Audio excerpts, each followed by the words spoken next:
चलिए आज आंदोलन के बारे में थोड़ा खुलकर बात करते हैं। जैसा कि मैंने वादा किया था उसी वादे के मुताबिक मैं आ गई हूँ। सबसे पहले सवाल, आंदोलन शुरू किसके लिए हुआ था? छात्रों का मकसद था नीट में हुई गड़बड़ी और पेपर लीक के खिलाफ न्याय पाना। इसके साथ सीबीएसई की डिजिटल कॉपी जांच की वो हड़बड़ी जिसके लिए टीचर्स ट्रेंड ही नहीं थे, और इसका खामियाजा भुगता हमारे बच्चों ने। अब सरकार का क्या रुख था इन सभी मुद्दों पर, इन सभी समस्याओं पर?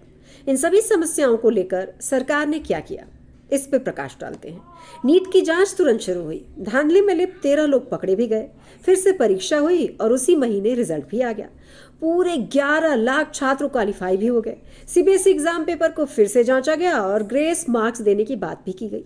लेकिन क्या इससे मेंटल ट्रॉमा छात्रों का खत्म हो गया? मेंटल ट्रॉमा बेहद पेनफुल होता है, उसकी भरपाई कोई कर भी नहीं सकता। री एग्जाम में कम अंक आने और कट ऑफ से चूकने के कारण महाराष्ट्र के अहिल्यानगर की एक छात्रा अंकिता सांगले ने खुदकुशी कर ली। अंकिता और अंकिता जैसे छात्र छात्राओं के लिए आंदोलन बिल्कुल जायज था। सीबीएसई रिजल्ट की गड़बड़ी के लिए आवाज उठाना सही था। लेकिन अब ठहरिए और असली सवाल पूछिए। जब परीक्षा हो गई, रिजल्ट आ गया और ये 11 लाख छात्र अपने अपने पसंदीदा मेडिकल कॉलेज में एडमिशन की जोड़ तोड़ और आगे की पढ़ाई की तैयारी में लग गए, तो फिर जंतर मंतर पर ये आंदोलनकारी कौन थे? वो कौन लोग थे जो पत्थर फेंक रहे थे? वो कौन लोग थे जो सीआरपीएफ पर हमला कर रहे थे? मुद्दा छात्रों का था तो वहां सनातन धर्म के विरुद्ध नारेबाजी क्यों हो रही थी?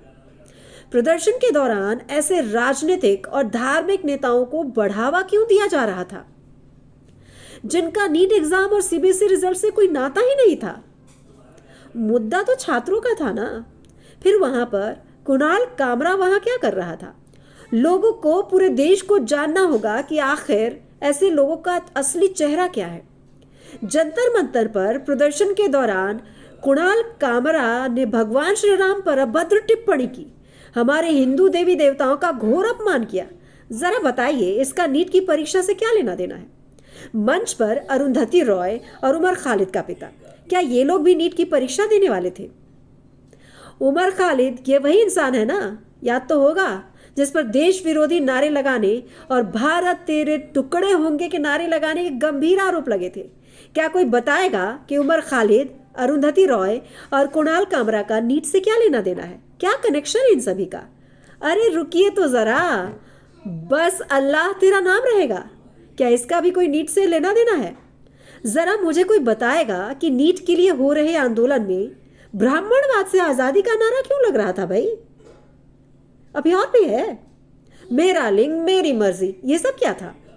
नीट का प्रोटेस्ट था तो नीट की बातें क्यों नहीं हो रही थी? छात्रों के मुद्दे क्यों नहीं उठ रहे थे? और हद तो तब हो गई जब देश के प्रधानमंत्री के लिए अपमानजनक टिप्पणियां और अपशब्दों का इस्तेमाल किया गया। नरेंद्र मोदी को आप पसंद नहीं करते, ठीक है, कोई बात नहीं, लोकतांत्रिक देश है, 5 साल बाद आपको हक है कि आप सरकार बदल देंगे। लेकिन आप संवैधानिक पद पर बैठे जो माननीय हैं उनका अनादर नहीं कर सकते। अरे लेफ्ट वाले हाय तौपा मचा रहे थे, छात्रों के बीच में आप कौन? अरे वही आम आदमी पार्टी और वामपंथी दल जिन्होंने अपनी तथाकथित बी टीम बनाई और अपने साथ बाकी विपक्षी पार्टियों को भी जोड़ लिया। अरे ये मैं नहीं कह रही, ये तो वो खुद आंदोलन के बाद वीडियो बनाकर सभी युवाओं को बता रहे हैं कि आंदोलन की सफलता उनकी वजह से मिली है। तभी तो सारे युवाओं को बार बार कह रहे हैं, दुहाई दे रहे हैं कि अब आप सब अपनी समस्याएं मुझे बताइए, मैं आपकी मदद करूंगा। अब आप तो समझदार हैं कि मैं किन की बात कर रही हूँ। इसका मतलब यह है कि सारा नैरेटिव आप सभी विपक्षियों ने मिलकर चुपचाप बनाया और उसको अंजाम दे दिया। देश विरोधी नारे लगवाए, हिंदू धर्म का अपमान किया, प्रधानमंत्री पद की गरिमा को ठेस पहुंचाई और कहते हैं कि नीट के लिए आवाज बुलंद किया। वाह, शर्म आनी चाहिए। अरे कब तक आप इन पॉलिटिशियंस के लिए कठपुतली बने रहेंगे? ये जो जंतर मंतर पर हुआ, क्या ये काफी नहीं है समझने के लिए? कब तक हम इन्हें अपने इमोशंस से खेलने देंगे? जो छात्र सच में क्वालिफाई कर चुके हैं वो जंतर मंतर पर नहीं थे, वो इस बात का हिसाब लगा रहे थे कि उन्हें कौन सा कॉलेज मिलने वाला है और वो कैसे पढ़ाई करने वाले हैं और आगे वो क्या करने वाले हैं, भविष्य कैसे बनाएंगे। हिंदू देवी देवताओं का अपमान करने वाले और भारत के खिलाफ सोच रखने वाले हम तुम्हारी फितरत बखूबी समझते हैं और तुम्हें कभी कामयाब नहीं होने देंगे। जय हिंद, जय भारत, जय श्री राम।